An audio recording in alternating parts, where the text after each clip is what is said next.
Okay, so I guess I'm just gonna make a bunch of videos today. I figured I should do one on just pretty much what complex PTSD is, and kind of how we end up with that diagnosis. I think it's different for a lot of us, which is kind of the whole point of this. So, okay, Wikipedia.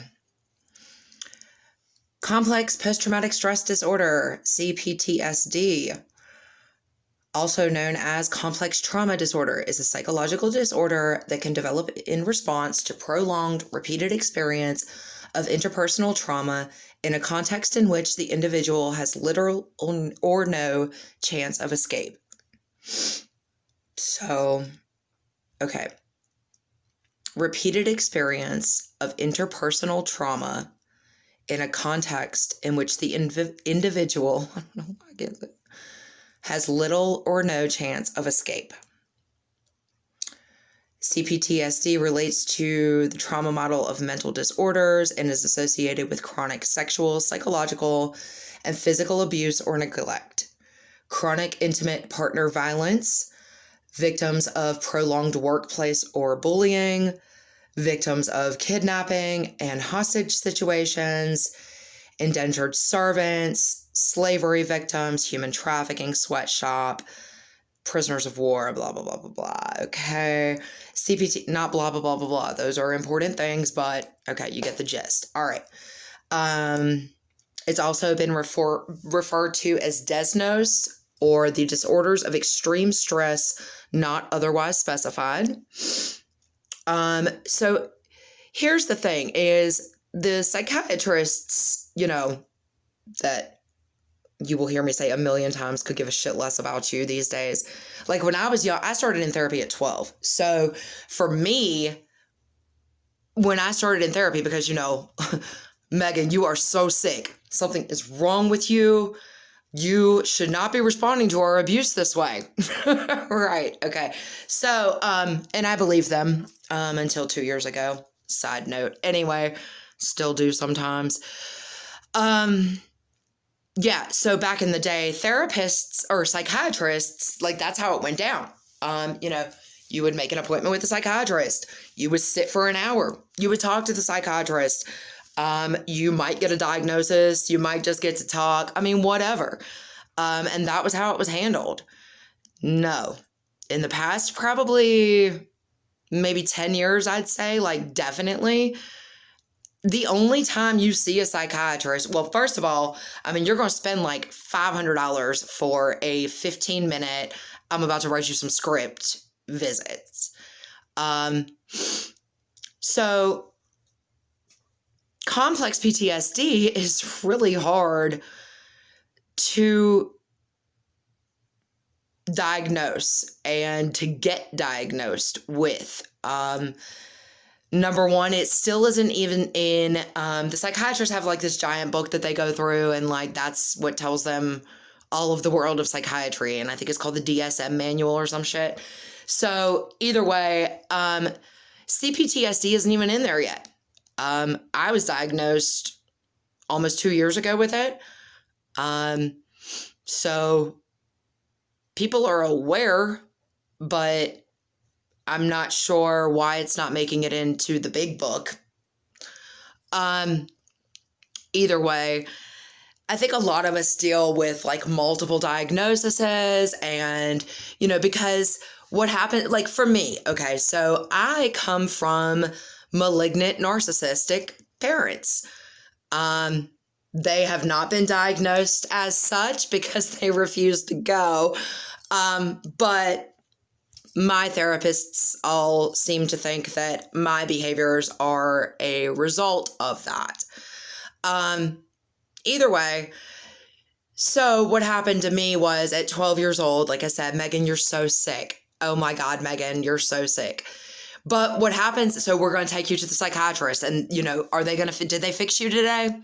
Are you fixed yet, Megan? Nope, still sick? Yeah, yeah. So that was what my life, still to this day, if you go to my parents, they wish me nothing but healthiness. And, they just hope that I can get healthy one day. But I think what happens is a lot of children are in situations where, one, my case was that my parents would have absolutely nothing to do with an in-therapy session. I started at 12. It took me to 15. And I think like 3 or 4 therapists by that point, psychiatrists, whatever, psychologists, to finally talk them into coming to a session, which was suggested from the very first visit that I went to at 12, because clearly my issues were coming from home. My parents walked into said therapy at 15 years old. The therapist, I said something that was bothering me. The therapist turned to my parents, gave some sort of like well, how would that make you feel? And they got up, looked at the therapist or psychiatrist, whatever, psychologist at the time, I don't know. They looked at them like they had just slapped them in the face and left and have never been back with me since. Still to this day refuse to go. I am the only unhealthy person in our family, yet I am the only one that has been to therapy for 27 years. So I wasn't comfortable talking to my therapists. A lot of kids are in sessions with their parents that are abusing the shit out of them. They know they got to go home with these people. They know that foster care sucks ass. What do you want us to do? So then what happens is at 15, I'm diagnosed with chronic depression. Then because I would rather sit in my room than be attacked all day, every day. Yeah. And it is pretty fucking depressing to walk outside and be told how much of a piece of shit you are, or like whatever decision you made was wrong. And, never doing anything right. So yeah, kids get diagnosed with other things because they can't go and say, the system is fucked. A child should be able to go and say, I'm being abused, I need help. And there should be actual resources instead of grimy, weird foster people who abuse the kids and are only there because they're collecting checks and they're locking them in closets and shit. Or, it's just, or molesting them and causing them further trauma. I just don't seem to understand how those of us that have been abused end up being the ones that are so unhealthy. When all we've done is respond in a fight or flight survival situation. And that's, like I said at the beginning, that's why I read that definition, and I read that specific part of it twice, was because you are trapped. You have nowhere to go. Women in relationships with narcissistic men, abusive men, people don't understand that you really have nowhere to go. What do you want these kids to do? Oh yeah, sign me up for the fucking orphanage? No. Or the foster people? I'm sure there are good foster people and there are good orphanages. Please do not come at me for some shit like that. But we all know that that's the general shit that goes down. And so what ends up happening is, chronically depressed, severe anxiety. Yeah, because I'm always fucking up. So in my brain, all I'm doing is fucking up because my parents made sure to let me know that all I'm doing is fucking up. So I'm always scared for what the fuck I'm doing. I'm scared right now for doing this. But then bipolar, of course, got to hit the bipolar. Now, the bipolar, I am going to own a lot. I'm going to own all of them, honestly. It took me a minute in between being diagnosed with complex PTSD and then realizing that, I still have to own the mental disorders that I was diagnosed with. And, yeah, maybe I wasn't,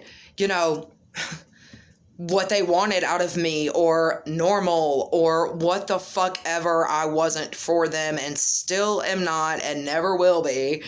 But like, that should have been okay. And that's the thing. That's the whole point of this is I am so sick of everybody not supporting each other for their differences. And instead we ostracize people for their differences. And that's kind of the whole fucking point of life, isn't it? And the beauty and the, we all have something incredible to give. So why would we all want to be anywhere near normal? Right. And I don't know. Last I checked, them normal boys don't have no fun. So, I don't know. That's what complex PTSD is. It's when you suffer multiple traumas over and over and over again. You live in trauma. You stay scared. You stay in fight or flight. And it took me until 37 years old to get diagnosed with complex PTSD. I really believed it was me the whole time. And that's a piece of narcissism and abuse from narcissists that, is very common, and why it ends up, it's an internalized abuse. It is I am the problem. I am the fuck up. I am the problem. They are right.